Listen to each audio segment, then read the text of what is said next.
नमस्कार दोस्तों। तो स्वागत है आपका इज़ी लर्न में। तो मैं इस लेक्चर में आपके साथ डिस्कस करने वाला हूँ वेवफॉर्म सिंथेसिस के बारे में। चलिए तो फिर दोस्तों समझते हैं वेवफॉर्म सिंथेसिस के बारे में। तो दोस्तों मैंने यहाँ पे थोड़ा ब्रीफली लिखा है वेवफॉर्म सिंथेसिस के बारे में।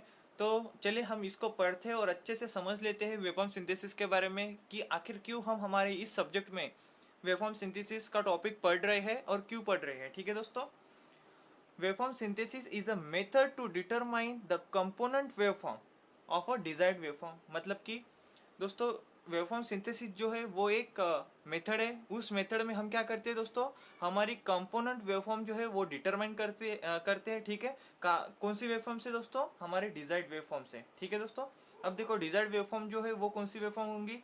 देखो द बेसिक वेवफॉर्म कौन सी, द बेसिक वेवफॉर्म कौन सी वेवफॉर्म होंगी हमारे बेसिक वेवफॉर्म दोस्तों, स्टेप, रैंप और पैराबोलिक।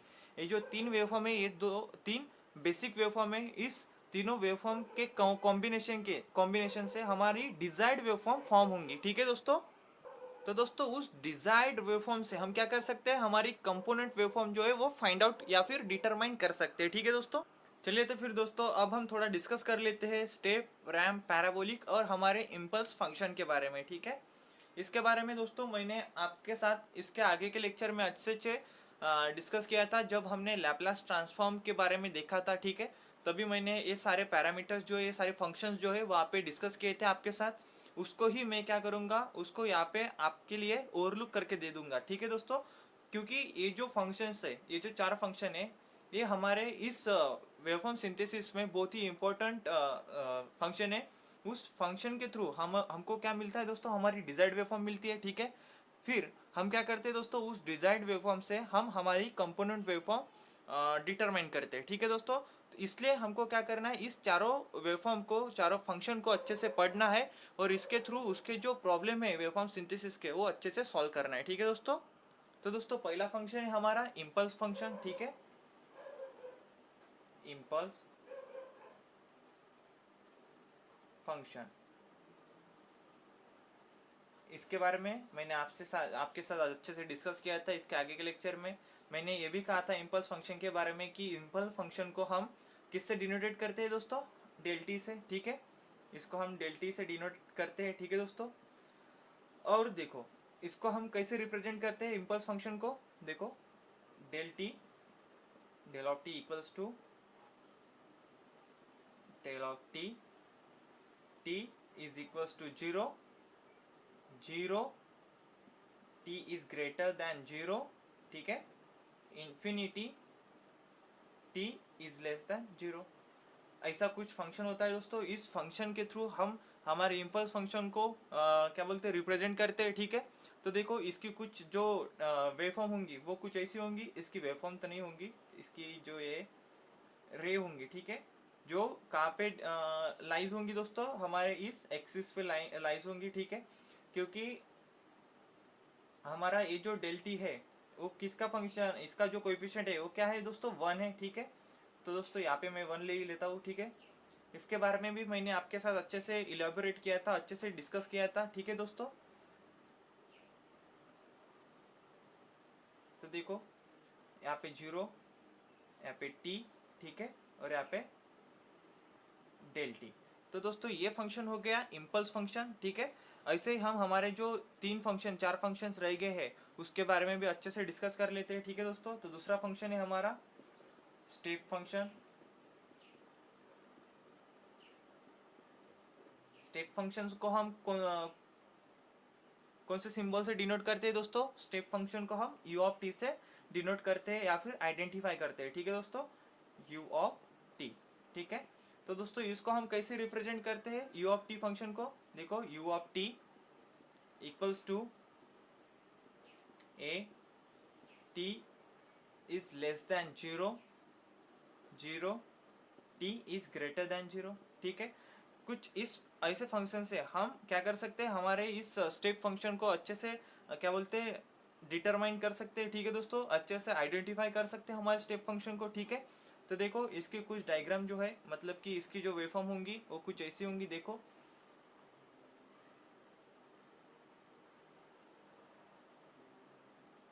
यहाँ पे हमारा यू ऑफ टी रहेगा जो हमारा स्टेप फंक्शन है। ठीक है दोस्तों, जीरो, और ए हमारी टी।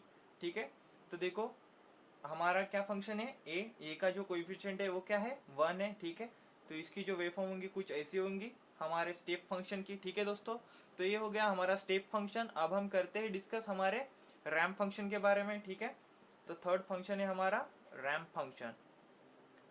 रैंप फंक्शन, तो दोस्तों इसके बारे में मैंने आपको बताया था कि हम इसको रैंप फंक्शन को हम कौन से क्या बोलते हैं सिंबल से डिनोट करते हैं, आर ऑफ टी से। ठीक है, आर ऑफ टी से डिनोट करते हैं दोस्तों हम।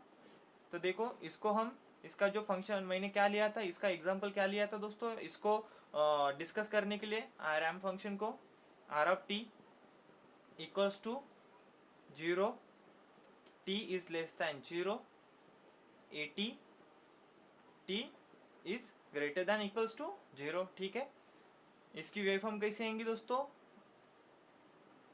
देखो एडिशनल यहाँ पे क्या है, एडिशनली टी यहाँ पे ऐड हो गया। ठीक है दोस्तों, तो देखो इसकी वेवफॉर्म जो है एक स्लोप के थ्रू एक वेवफॉर्म होंगी, इसकी ऐसी वेवफॉर्म होंगी। ठीक है, तो देखो यहाँ पे होगा हमारा आर ऑफ टी, यहाँ पे होगा टी। ठीक है, 0। ठीक है दोस्तों, तो ऐसी कुछ वेवफॉर्म होंगी हमारी रैंप फंक्शन के लिए। ठीक है, चलिए अब पैराबोलिक फंक्शन के लिए हमारी वेवफॉर्म देखते हैं दोस्तों। पैराबोलिक फंक्शन है हमारा चौथा फंक्शन। ठीक है, पैराबोलिक फंक्शन, इस फंक्शन को हम कौन से सिंबल से डिनोट करते हैं दोस्तों, पी ऑफ टी से। ठीक है, इसके बारे में हमने नहीं डिस्कस किया था क्योंकि ये जो फंक्शन है हमारे इस वेवफॉर्म सिंथेसिस के पॉइंट ऑफ व्यू से बहुत इंपॉर्टेंट क्या बोलते हैं फंक्शन है। ठीक है, तो इसको हम यहाँ पे डिस्कस करेंगे। ठीक है दोस्तों, तो पैराबोलिक फंक्शन को हम डिनोट करेंगे पी ऑफ टी से, पी ऑफ टी। ठीक है दोस्तों, इसके लिए हम फंक्शन लेंगे p of T equals to 0, t greater than t less than equals to 0, a t square by 2, t is greater than equals to 0, कुछ ऐसा फंक्शन होगा। ठीक है, तो देखो इस फंक्शन के थ्रू हम कैसी हमारी जो वेवफॉर्म होंगी वो कैसे निकाल सकते हैं, देखो कुछ ऐसी हमारी वेवफॉर्म होंगी दोस्तों पैराबोलिकली। ठीक है, according to the function of this, तो हमारी वेवफॉर्म क्या होंगी अकॉर्डिंग टू दिस वेवफॉर्म, हमारी वेवफॉर्म कुछ ऐसी होंगी। ठीक है, यहाँ पे होगा हमारा function parabolic p of t और यहाँ पे हमारा टी। ठीक है दोस्तों, ऐसा कुछ वेवफॉर्म होंगी हमारी पैराबोलिक फंक्शन के लिए।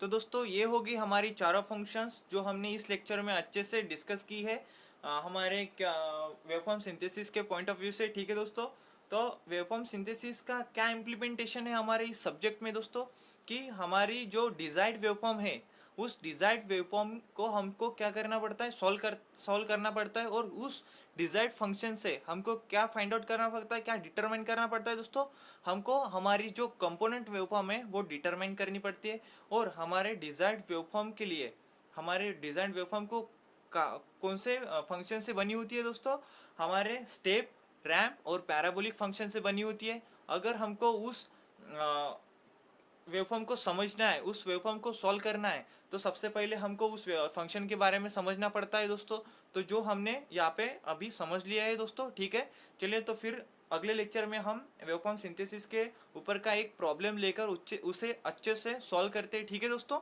चलिए तो फिर मिलते हैं नेक्स्ट लेक्चर में। धन्यवाद दोस्तों।